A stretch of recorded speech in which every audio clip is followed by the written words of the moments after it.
So আমরা আমাদের জায়গা থেকে সর্বোচ্চ চেষ্টা করব যেন যোগ্য, সৎ এবং দেশপ্রেমিক প্রার্থীদেরকে আমরা 300 আসনে মনোনয়ন দিতে পারি।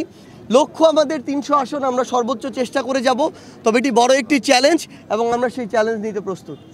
আমরা আমাদের জায়গা থেকে মনে করি যে আমাদের যে রাজনৈতিক দল জাতীয় নাগরিক পার্টি এনসিপি মাত্র 1 মাস হয়েছে আমরা আত্মপ্রকাশ করেছি।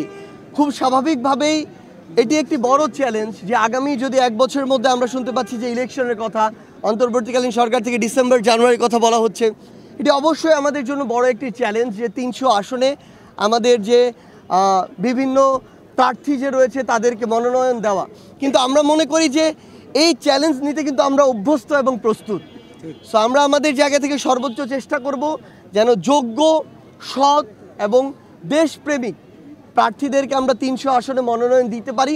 লক্ষ্য আমাদের 300 আসন আমরা সর্বোচ্চ চেষ্টা করে যাব, তবে এটি বড় একটি চ্যালেঞ্জ এবং আমরা সেই চ্যালেঞ্জ নিতে প্রস্তুত। সবচেয়ে গুরুত্বপূর্ণ হচ্ছে এগুলো সমতার ভিত্তিতে হতে হবে। পারস্পরিক যে রাষ্ট্রগুলো তাদের মধ্যে এই শ্রদ্ধার সম্পর্ক থাকতে হবে। এটা যদি হয় যে ডমিনেন্সের ভিত্তিতে, যেটা বিগত 1 যুগ ধরে আমরা বাংলাদেশ এই ডমিনেন্সটা ফিল করে এসেছি, ভারত তাদের জায়গা থেকে ভারতের সাথে বাংলাদেশের সম্পর্ক থাকবে না এমনটি নয়, সম্পর্ক থাকবে, কিন্তু এই সম্পর্ক হবে শ্রদ্ধার এবং সমতার। এই সম্পর্কে যদি কেউ কারো জায়গা থেকে ডমিনেট করার চেষ্টা করে আমরা সেই চোখ রাঙানি আর দেখব না। আমরা মনে করি বাংলাদেশের সাথে ভারত বলি, চায়না বলি, আমেরিকা বলি, রাশিয়া বলি, যে কোনো দেশই বলি, আমাদের এই দেশগুলোর সাথে এই সমতার সম্পর্ক থাকবে এবং আমরা বিশ্বাস করি এই পারস্পরিক শ্রদ্ধাবোধের সম্পর্কের ভিত্তিতেই আমরা সামনের দিকে এগিয়ে যাব। এভাবে বাংলাদেশ এগিয়ে যাবে, পৃথিবী এগিয়ে যাবে। Thank you so much.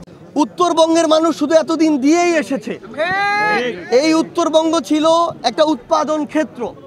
আমরা ফসল থেকে শুরু করে নিত্য প্রয়োজনীয় দ্রব্য, শস্য, রবি যে শস্যগুলো সবগুলোই উত্তরবঙ্গে উৎপাদন হয়, কিন্তু পাওয়ার সময় আমরা আর আমাদের যতটুকু প্রাপ্য ততটুকু পাইনি।